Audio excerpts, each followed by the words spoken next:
পুরা পৃথিবীর যত নারী প্রধানমন্ত্রী আছেন বা নারী রাষ্ট্রপ্রধান আছেন তার মধ্যে সবথেকে বেশি ফেমাস জর্জিয়া মেলোনি।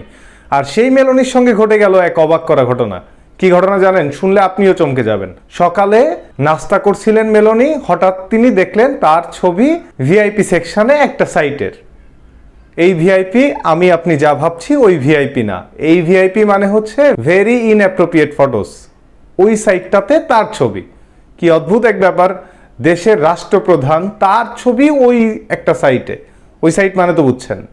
যাই হোক, সে নয় গেল।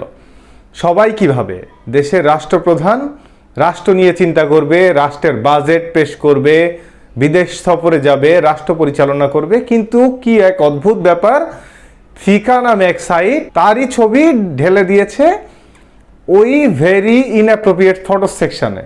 কি অদ্ভুত ব্যাপার! পুরো দেশ তো ইতালি জুড়ে এই নিয়ে শোরগোল পড়ে গেছে। এই জিনিস নিয়ে খুবই বাজে এক সময় পার করছেন ইতালির প্রধানমন্ত্রী জর্জিয়া মেলোনি। স্বাভাবিক কথা, হওয়াই ব্যাপার, হওয়াটাই স্বাভাবিক। একটা দেশের রাষ্ট্রপ্রধান, তার বিকৃত ছবি বা তার ছবি ওই সেকশনে। কি এক অদ্ভুত দুনিয়া! যাই হোক, তার ছবি ওই সাইটটায় দেয়া মাত্রই ওই সাইটটা জুড়ে তোলপাড় শুরু হয়ে গেছে প্রধানমন্ত্রীর ছবি দেখার জন্য।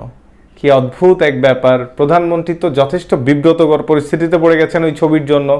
যাই হোক, হয়তো ওই সাইট নিয়ে কোনো একটা ব্যবস্থা নিয়েছেন তিনি, কিন্তু আমাদেরকে সতর্ক থাকতে হবে, কারণ এআই এর দুনিয়ায় যেহেতু ইতালির মতো দেশের প্রধানমন্ত্রী সেফ না, সেখানে আমরা তো সাধারণ মানুষ।